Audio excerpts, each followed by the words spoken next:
오늘 봉독할 말씀 신명기 28장 1절부터 6절까지 봉독해 올리겠습니다.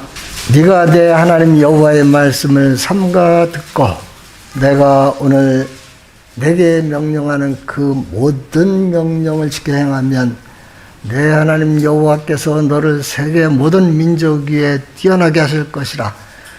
내가 내 하나님 여호와의 말씀을 청종하면 이 모든 복이 내게 임하면 내게 이르리니 성읍에서도 복을 받고 들에서도 복을 받을 것이며 내 몸의 자녀와 내 토지의 소산과 내 짐승의 새끼와 소와 양의 새끼가 복을 받을 것이며 내 광주리와 떡반죽 그릇이 복을 받을 것이며 내가 들어와도 복을 받고 나가도 복을 받을 것이니라. 신명기 언약은 시내산에서 맺은 언약과 긴밀히 연관된 것으로 시내산 언약의 갱신입니다. 신명기 28장에서 모세는 분명히 두 가지 요점을 하나로 묶어 말씀하고 있습니다. 곧 이스라엘 백성들이 율법을 지키는 일에 전념할 경우에는 복을 받을 것이요, 그것의 멍에를 벗어버리고 자신들의 정욕에 따라 놀아날 경우에는 저주를 받을 것이었습니다. 신명기 28장 1절부터 14절까지는 축복의 장이고 15절부터 68절까지는 저주의 장입니다. 먼저 말씀의 순종에 따른 축복을 살펴보면 1절에서 세계 모든 민족 위에 뛰어나게 하실 것이라 했습니다. 복음을 받고 복음을 전파하는 나라마다 그 민족이 세계 모든 민족 위에 뛰어났던 것이 역사적으로 증명되고 있습니다. 네덜란드와 해지지 않는 영국이 그로했고 오늘날은 미국이 세계의 중심국가가 되고 있습니다. 2절에 여호와의 말씀을 순종하면 이 모든 복이 임하게 된다 했습니다. 신명기 28장에서 언급된 대로 축복과 저주를 이 지상의 현세 생활에 국한시키는 것은 율법의 초보적인 교훈의 일부입니다. 구약 때에는 이스라엘 백성에게는 오늘날 복음에서 밝게 제시되는 것과 같은 영생과 최후의 부활에 대한 뚜렷한 지식이 없었으므로 하나님께서는 이스라엘 백성에게 축복과 저주에 대해서 외형적인 증거를 통해 제시하였습니다. 그러나 신약시대에 와서는 옛날처럼 그의 백성에게 지상의 축복을 상으로 베푸시는 분으로 나타나지는 않습니다. 신명기 18장에서 언급한 현세적 외형적 축복과 저주는 신약시대에 와서는 그 표현 방식이 하나님의 영적 축복과 저주로 바뀌어져 있습니다. 예를 들어 산상수훈에서 복이 있을지어다 심령이 가난한 자여, 복이 있을지어다 통하는 자여, 복이 있을지어다 의를 위하여 박해를 받은 자여. 신구약 성경을 통전적으로 살펴보면 하나님은 현세의 축복뿐만 아니라 내세의 축복까지 부어주시는 복의 근원 되시는 분으로 나타납니다. 3절에 보면 성읍에서도 복을 받고 들에서도 복을 받을 것입니다. 성읍 생활은 도시 생활이고 들에서의 생활은 전원 시골 생활 말합니다. 시골 생활하던 사람이 도시로 진입하면 이웃과 친구 사귀는 것이 힘들어서 적응을 못하게 됩니다. 도시에서 직장 생활하고 은퇴하여 시골 생활 시작하는데 성공하는 사람은 거의 드물어요. 시골 사람은 상당히 배타적이고 외지에서 유입된 사람들에게는 경계의 눈초리를 보냅니다. 시골에서는 도시에서 누렸던 문화생활의 혜택이 줄어들고 의료시설도 낙후되어 있어서 생활하기가 불편합니다. 오늘날 도시생활의 진입장벽이 높고 한편 시골 생활의 목가적 삶을 위해서 시골로 내려가지만 대부분 실패합니다. 적응의 어려움은 환경의 차이에서 오는 것이 아닙니다. 그 사람이 하나님께 복을 받았느냐 안 받았느냐의 차이입니다. 하나님께 복받은 사람은 도시에서도 또 시골에서도 잘 적응해 삽니다. 하나님께 복받은 사람은 농사 기술이 없어도 시골에서 농사해도 잘 됩니다. 농사 잘 안 되는 것은 농사 기술의 문제도 아니요 토질의 문제도 아닙니다. 여호와 하나님의 축복 축복은 삶의 모든 영역에 미치고 있는 것입니다. 4절에 보면 자녀와 토지와 가축이 복을 받는다 했어요. 자녀의 많고 적음이 중요한 건 아닙니다. 복받은 한 사람이 친척 10명, 이웃 100명을 먹여 살리기도 합니다. 부모가 어린아이들 때문에 예배 참석 등한히하고 2번, 3번 자꾸 빠지면 아이가 청소년 때쯤 되고 대학에 진학할 때쯤 되면 아이들의 예배가 성그러져요. 몸이 찌부둥하고 귀찮아도 어린아이들 어깨 메고 예배 참석 쉬지 않고 꾸준히 해보십시오. 커가면서 예배 등한히 안 하고 힘들어도 버티면 아이들이 복받아 신앙적으로 잘 커요. 공부 좀 못해도 돼요. 믿음 생활 쉬지 말고 계속하면 나중에 복이 돼요. 오늘 자꾸 복 받아야 된다고 하니까 세상 형통과 세상 번역으로 잘못 이해할 수도 있어요. 세상 형통과 세상 번역이 좋은 줄 알아도 하나님께 복을 받지 못하면 그 형통과 번역이 나중에는 자기를 죽이는 독이 될 수도 있습니다. 우리 기독교인들은 만사 제쳐두고 먼저 하나님께 복을 구해야 됩니다. 모든 일은 하나님이 주관하시니 복이 일을 성사시키는 것이지 자기의 노력과 열심으로 일이 성취되는 것 아닙니다. 영적인 사람은 이 사실을 잘 알기에 하나님께 항상 먼저 구합니다. 약복 강가에서 야곱도 복을 구하다가 위골되기까지 했어요. 고통 중에 태어난 야베스는 하나님께 복을 구해 다 받았어요. 이들은 육의 사람이 아닙니다. 영적인 사람들입니다. 먼저 하나님께 선택의 복을 받아야 예수 믿게 됩니다.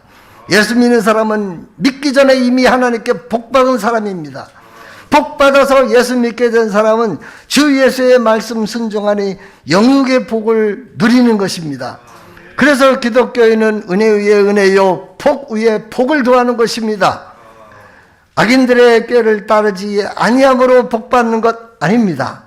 죄인들의 길에 서지 아니해서 복받는 것 아닙니다. 오만한 자들이 자리에 앉지 아니해서 복받는 것 아닙니다. 먼저 하나님께 복받은 복 있는 사람이 악인의 꾀를 따르지 않게 되고 죄인의 길에 서지 아니하게 되고 오만한 자의 자리에 앉지 아니하게 됩니다. 그러니 먼저 하나님께 복받아야 됩니다. 하나님의 복을 누려야 합니다. 그러기 위해서 먼저 복음으로 오신 예수님 믿고 복 받으시고 믿은 다음 주 말씀 순종하여 영육의 복을 또한 누리는 것입니다. 5절에 내 광주리와 떡반죽 그릇이 복을 받을 것이며, 저에게는 광주리와 떡반죽 그릇이 복을 받는 것이 지금으로서는 중요한 일이라고 생각합니다. 옛날 왕정시대 임금들이 온갖 산해진며 진수성찬을 먹고도 일찍 단명한 경우를 많이 봅니다. 하나님께 복받지 못한 사람은 아무리 좋은 식사를 해도 그 음식이 복되지를 못하는 경우도 있습니다. 죽은 사람을 가만히 살펴보니까 먹지 못해서 죽어요. 음식이 없어서가 아니고 음식을 받아내지를 못해서 못 먹어서 죽어요. 모세는 120세가 되었어도 식사 잘 하시고 건강하게 살다가 영면했습니다. 늙은 사람일수록 광주리와 떡반죽 그릇이 복 받아야 운동이 좀 시원찮아도 건강하게 믿음 생활하다가 주님 품에 안깁니다. 오늘 신명기 18장에서 여호와 하나님께 그분의 모든 계명과 명령을 지킨다는 조건으로 축복을 약속하고 있습니다. 마태복음 28장 20절에서도 내가 너에게 분부한 모든 것을 가르쳐 지키게 하라고 말씀했습니다. 하나도 빠짐없이 그분의 모든 명령을 지키는지 여부를 하나님께서 엄밀하고 가격하게 행위를 조사하신다면 이 모든 축복의 약속은 효력을 상실하게 되고 말 것입니다. 어떻게 하나도 빠짐없이 다 그 명령을 지킬 수 있겠습니까? 그러나 신자들의 행위는 그것이 제 아무리 결점투성이라 해도 첫째, 예수님의 피를 통한 사죄의 개입이 있고, 둘째, 그리스도께서 이루신 그리스도의 의가 우리에게 전가되어서 우리가 부족해도 그리스도를 믿는 믿음으로 어렵게 되는 칭의의 개입이 있고, 셋째, 믿는 즉시 성령 받아 그리스도와의 인격적 결합을 이루어 거룩한 성화의 삶을 시작하는 부활 영생의 개입이 있습니다. 이 세 가지 개입, 즉 사죄의 개입, 칭의의 개입, 부활 영생의 개입이 있기에 이 언약 율법의 엄격한 조건이 완화가 되고 그 엄한 축복의 약속은 효력을 발휘할 수가 있는 것입니다. 따라서 여호와 하나님이 그 모든 명령을 행하고자 하라는 그 말씀 속에는 하나님께서 자기 자녀들을 아끼시고 그들의 잘못을 용서하시는 죄사함의 관용이 포함되어 있고, 완전 순종의 삶이 아니어도 믿음으로 의따심을 얻은 칭의의 인정이 포함되어 있고, 더 나아가 부활 영생의 삶이 성령으로 보장되어 있는 것을 포함하고 있습니다. 그러므로 신자들이 하나님께 자신들을 성별하는 한 비록 완전에는 미치지 못한다 해도 이 축복의 약속의 효력은 영원한 것입니다. 오늘날 기독교인들은 하나님의 아들 예수 그리스도를 주와 그리스도로 믿고 구원받은 자들입니다. 주 예수 그리스도를 믿는 우리들은 주님의 말씀을 듣고 순종하며 살아야 합니다.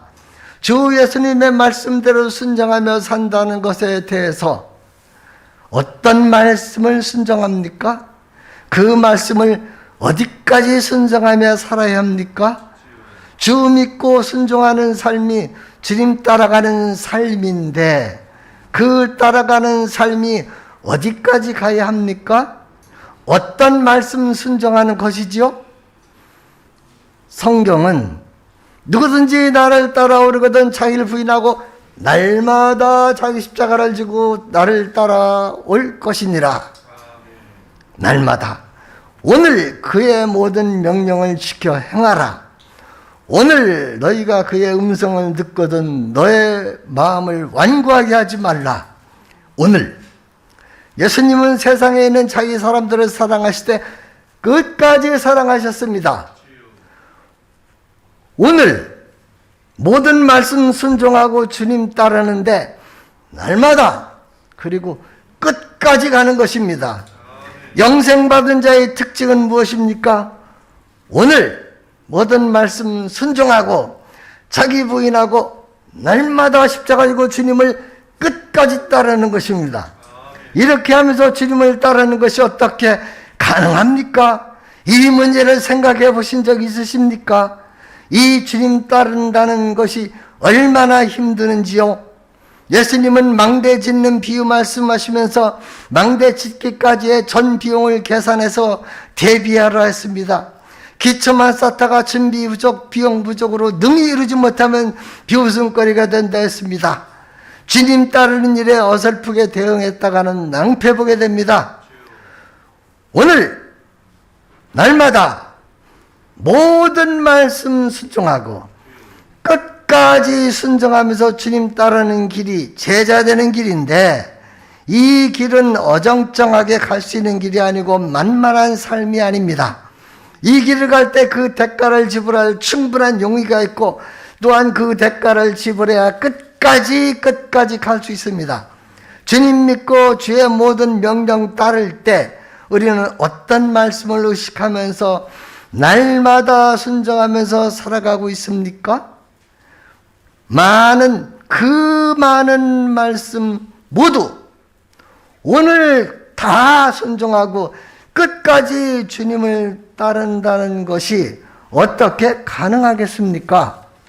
오늘 모든 말씀 순종하고 끝까지 주의 모든 말씀 실행하는 방편이 있습니다. 모든 율법을 정리하면 하나님 사랑과 이웃 사랑입니다. 단 한마디로 축약하면 예수님이 말씀하시기를 새 계명을 주노니 서로 사랑하라 했습니다. 오늘 주의 말씀 전부 날마다 오늘 끝까지 순종하는 방편은 서로 사랑하는 것입니다. 고린도전서 13장 사랑장에서 모든 비밀과 모든 지식을 알고 또 산을 옮길 만한 모든 믿음이 있을지라도 사랑이 없으면 내가 아무것도 아니라고 그랬습니다.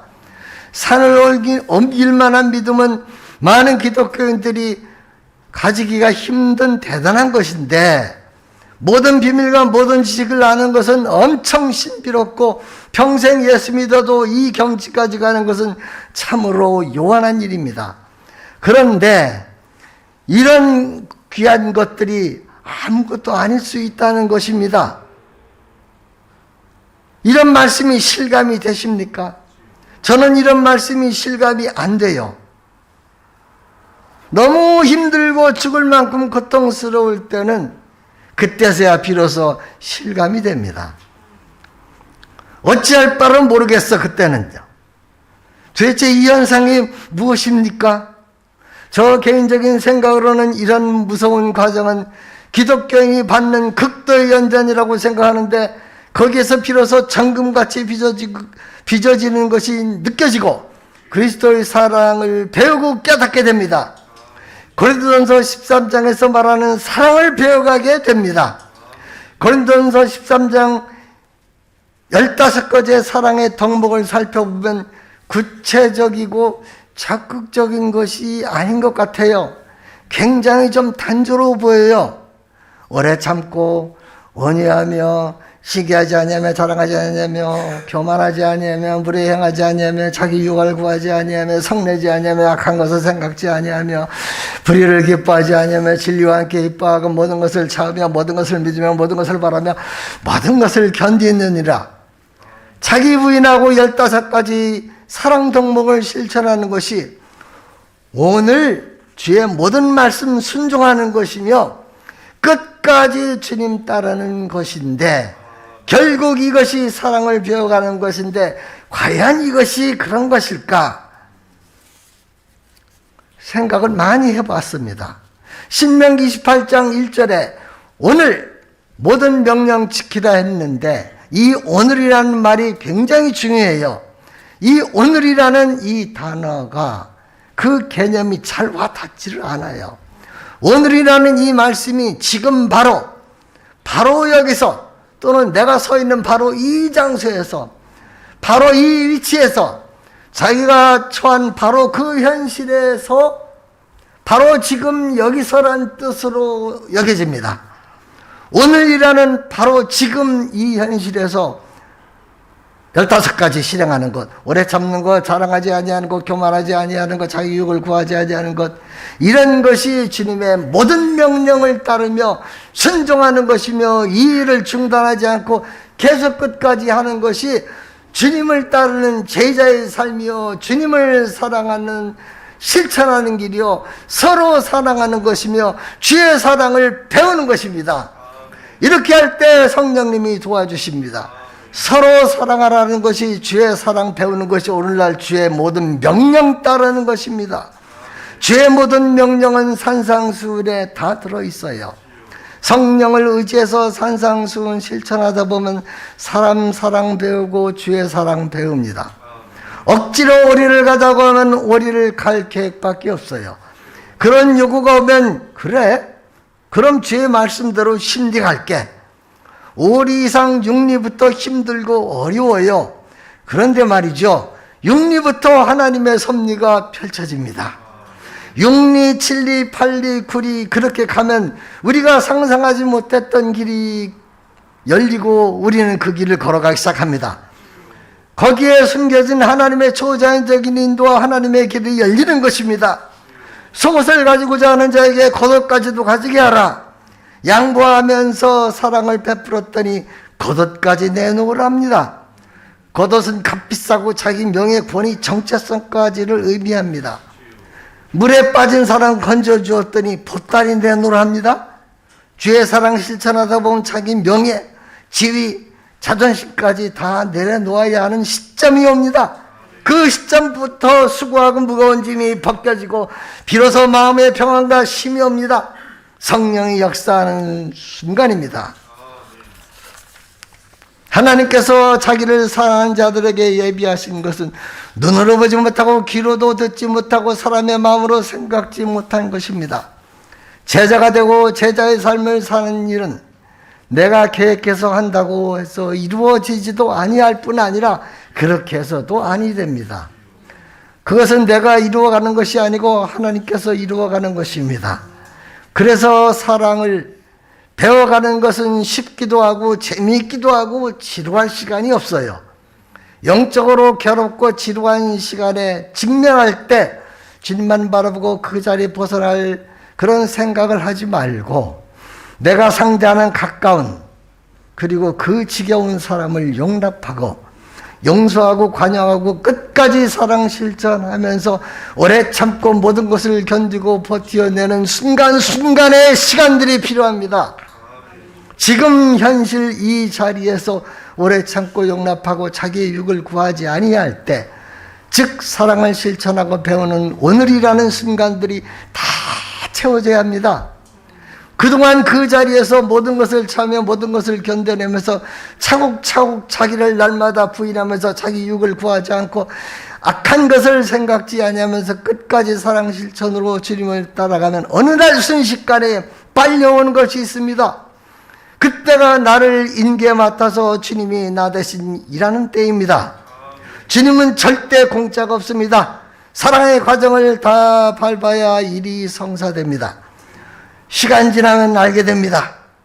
고통 가운데 오래 참으면서 사랑하면서 사는 것, 다른 사람을 먼저 용서하고 먼저 도움의 손길을 주고 자기 유익을 구하지 않고 자랑하지 않고 사랑 관계에서 악한 것 생각하지 아니하고 불의한 것을 기뻐하지 아니하는 것이 사랑을 배우는 과정이요, 이것이 주의 모든 말씀 그 자리에서 다 지켜나가는 것입니다.